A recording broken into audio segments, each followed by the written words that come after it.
Assalamualaikum warahmatullahi wabarakatuh. Saya Rima Agundira Pratiwi, mahasiswi Gizi kelas 6E, Universitas Muhammadiyah Profesor Dr. Hamka. Di sini saya akan menjelaskan contoh menu diet pada pasien IBD atau pasien dengan gangguan radang usus, dan juga saya akan mempraktikkan cara memasaknya. Selamat menyaksikan.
Baik teman-teman sekalian, sebelum saya menjelaskan menu diet pada pasien IBD atau pasien dengan gangguan radang usus yang telah saya buat, saya akan menjelaskan terlebih dahulu tujuan dan prinsip diet pada pasien IBD sendiri.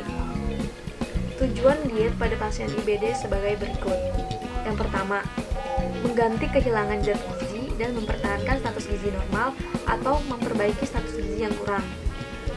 Kemudian, mencegah iritasi dan inflamasi lanjut pada usus, kemudian menjaga keseimbangan cairan dan elektrolit, kemudian mengistirahatkan usus pada masa akutnya.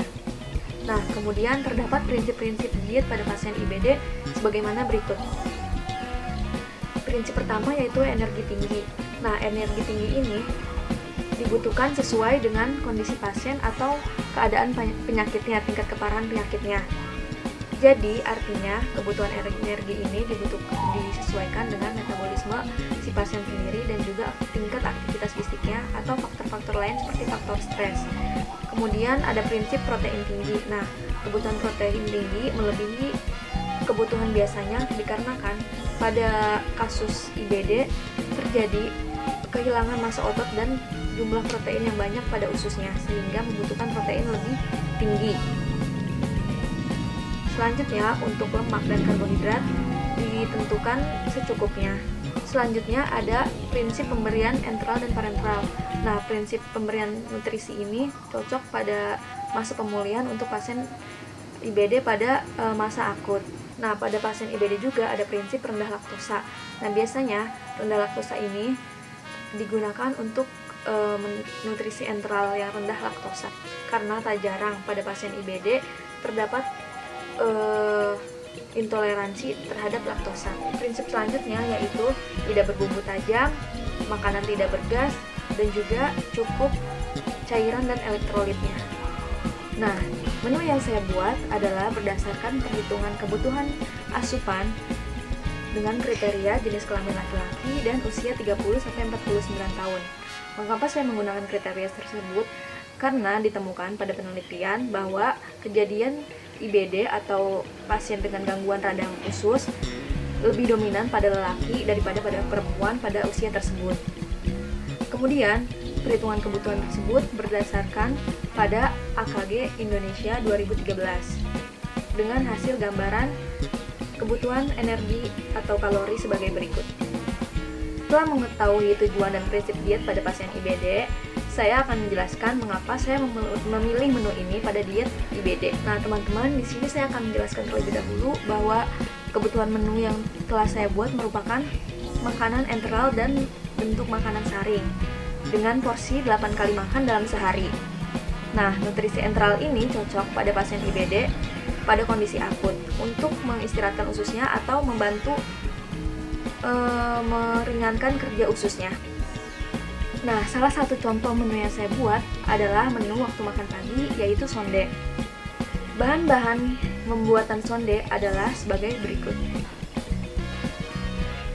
Sonde terdiri dari tepung beras, susu skim, gula, minyak zaitun, wortel, tempe, telur, dan ikan salak. Mengapa saya memilih bahan-bahan tersebut? Karena pertama, tepung beras. Tepung beras tidak mengandung gluten, artinya tidak memberatkan kerja usus.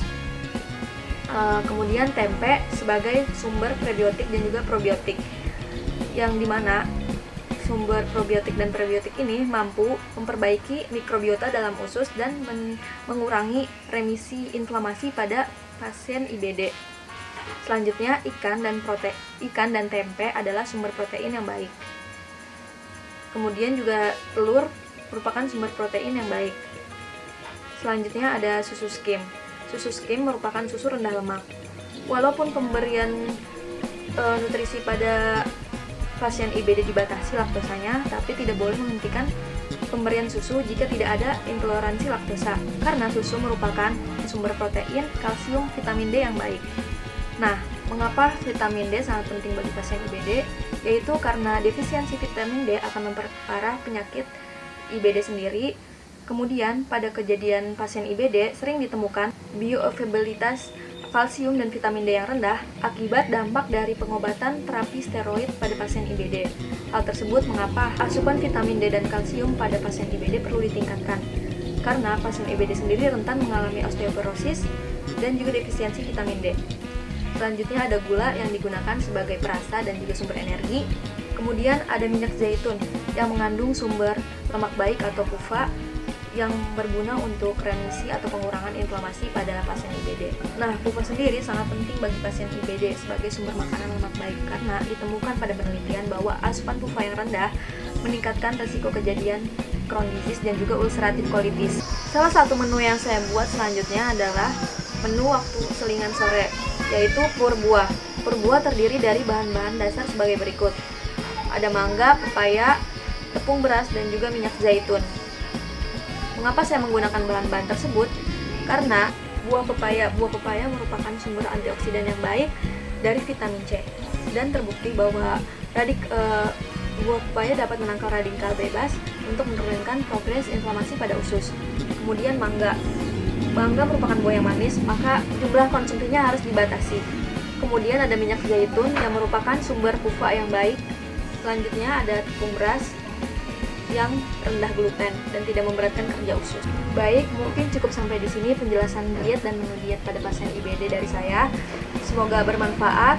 Kurang lebihnya mohon maaf. Terima kasih telah menonton.